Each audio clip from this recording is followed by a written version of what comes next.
காணிக்கை செலுத்துவதின் நோக்கம். அப்போஸ்தலர் தங்கள் கைகளை அவர்கள் மேல் வைத்ததினால் பரிசுத்த ஆவி தந்தருளப்படுகிறதை சீமோன் கண்டபோது அவர்களிடத்தில் பணத்தை கொண்டு வந்து, நான் எவன் மேல் என் கைகளை வைக்கிறேனோ அவன் பரிசுத்த ஆவியை பெறத்தக்கதாக எனக்கும் இந்த அதிகாரத்தை கொடுக்க வேண்டும் என்றான்.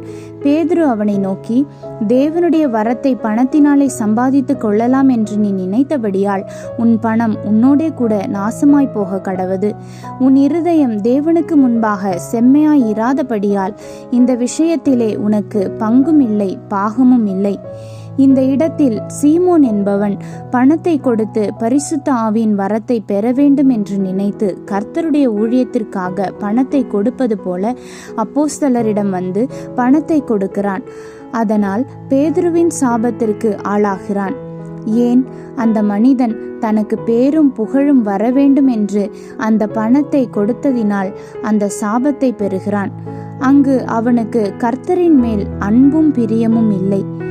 தனக்கு புகழ் வேண்டும் என்பதற்காக அவன் கொடுத்த காணிக்கை சாபமாய் போனது.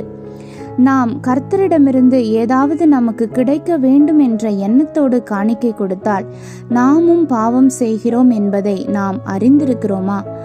நமது இருதயம் கர்த்தரோடு இல்லை என்றால் நாம் காணிக்கை கொடுக்காதிருப்பதே நல்லது.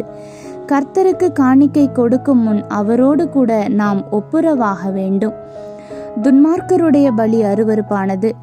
அதை துர்சிந்தையோடே செலுத்தினாலோ எத்தனை அதிகமாய் அருவருக்கப்படும் என்று வேதம் சொல்கிறது. நம் இருதயத்தில் பாவத்தை வைத்துக்கொண்டு, கோபத்தை வைத்துக்கொண்டு, வைராக்கியத்தை வைத்துக்கொண்டு கர்த்தரை ஆராதிப்பது கர்த்தருக்கு அருவருப்பானது. அப்படிப்பட்ட இருதயத்தோடு அவருக்கு கொடுப்பதும் கர்த்தரால் ஏற்றுக்கொள்ளப்பட மாட்டாது. ஆகையால் நீ பலிபீடத்தின் இடத்தில் உன் காணிக்கையை செலுத்த வந்து உன் பேரில் உன் சகோதரனுக்கு குறை உண்டென்று அங்கே நினைவு கூறுவாயாகில், அங்கே தானே பலிபீடத்தின் முன் உன் காணிக்கையை வைத்துவிட்டு போய் முன்பு உன் சகோதரனோட ஒப்புரவாகி பின்பு வந்து உன் காணிக்கையை செலுத்து என்று இயேசு கிறிஸ்து கூறினார். கர்த்தருக்கு என்று கொடுக்கும்போது உள்ளத்தின் ஆழத்திலிருந்து நிறைந்த அன்புடன் கொடுப்போம்.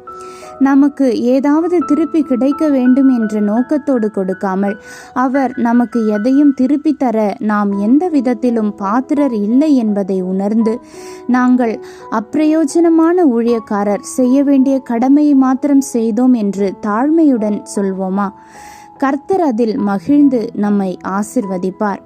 ஆமேன். அல்லேலூயா.